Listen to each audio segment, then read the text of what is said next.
I think this is a tremendous guitar that you may or may not have heard of, and it's the 1987 neck through guitar from Alan Eden. I didn't know what I was going to think of this guitar. I've actually seen a few disparaging comments from people that I normally think make reasonable comments, and I know that in one of his or more of his videos, Scott Grove criticizes Alan Eden. I don't know if it's the people that work there or their particular models. I've also seen comments online about these guitars. People are so brand conscious, and anything that's outside of the big four sometimes just attracts negative commentary from people. Every time I'm on a comment section on YouTube, I see people disparaging anything that isn't Fender or Gibson or Ibanez. So a lot of times it's just that. It's just I don't recognize the headstock, the logo, so can't be any good. This is a neck through guitar, and these go, I think, $419 with a case, hard shell case. I think they might be on sale for $399, $400 at the moment. And it is a really nicely made guitar. The craftsmanship, the woodwork is really nice. You're not going to see it on the camera, but it's got really nice lines. The bevel point on this guitar, the scoops, the profile, the belly cut, the fade here on the top lower bout. The way they work around the nuts in the burled maple, which is particularly interesting. Now I chose the traditional to try out because I like this finish. I like wood. Being somebody who works with wood a lot, I like it. Although the honey burst and the green burst and the purple burst are nice, and they still prominently feature the burled maple, I just like the plain one. The only thing I wish is that the plain one, which is this model, the original 1987, came with the maple neck or maple fretboard. It doesn't, it comes with rosewood. The other one, the honey burst, comes with the maple, so I was tempted to get that one, but I went with this one. I do really like maple necks. But this is a nice rosewood with the diamond inlays. It's got the reverse headstock, and you know, it sort of gives you the more flexibility on the top E. A lot of people like that. Now another reason I was nervous about this is affiliated with 1980s metal. Now I'm not a metalhead. I was quite happy when hair metal was killed by grunge in the 90s. In the 80s I was listening to darkwave and goth and industrial. I wasn't really into the whole hair metal thing. To my eye, maybe there are one or two players that had this look, but to my eye it's not really a metal looking guitar. It's not hot pink. I think it's quite classy. It is a maple neck through, and I think that's rock maple all the way through the central piece with the string through design. It has walnut edges on it, inlays, strips, whatever you call them.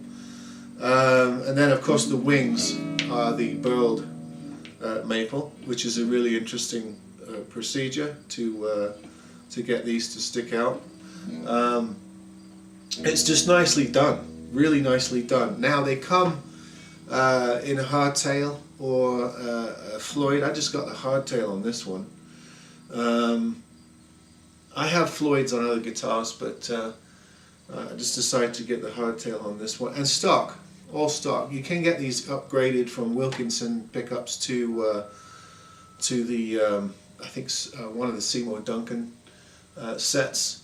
I didn't do that. I've had relatively good luck with Wilkinson pickups.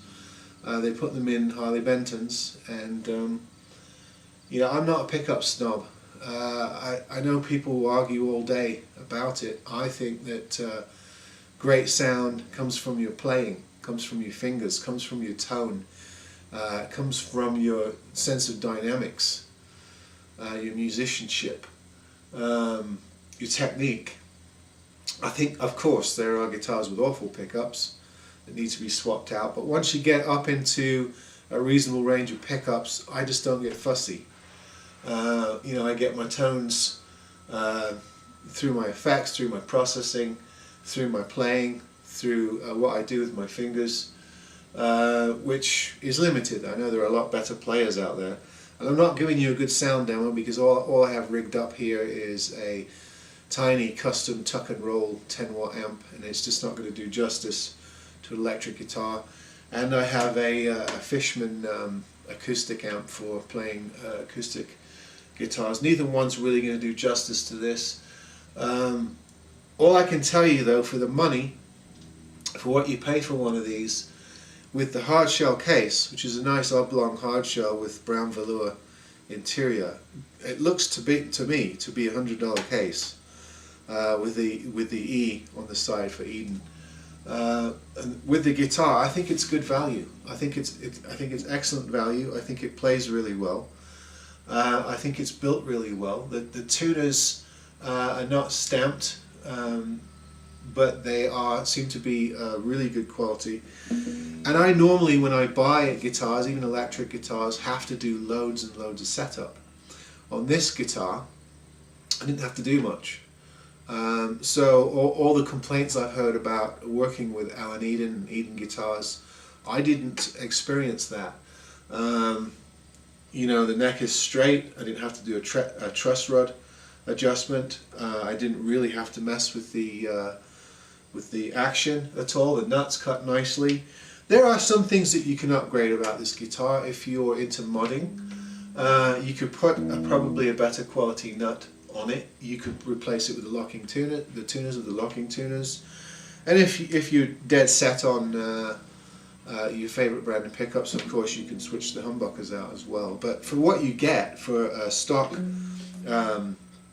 instrument, the knobs are really feel like nice grade metal. The switch is sturdy. It seems to be a reasonably good quality switch. I haven't got inside it, looked at all the pots and stuff, but from the way it's performing, from the sound quality and the lack of pickup feedback and all that, it seems to be fairly well wired just from an initial listen. Nice black pickup cover or wiring cover in the back. I like just the satin finish. I like the way that it's just wood, and it's really nice and knotty. Really nice knotty wood that you can see. They just pick really good wood, and they do a very simple satin finish.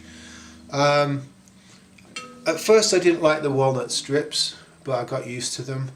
I think they're fairly classy, and I like the black hardware. So I just think this is a really, really good guitar. I've decided to keep it and work with it on my recordings. I will be featuring a video with some of my other electrics. I have an old Yamaha SG model I love. I just, over the last couple of years, acquired a Godin Exit 22 that I love. And this one's going to go in the stable with those two, and maybe one or two others for electrics.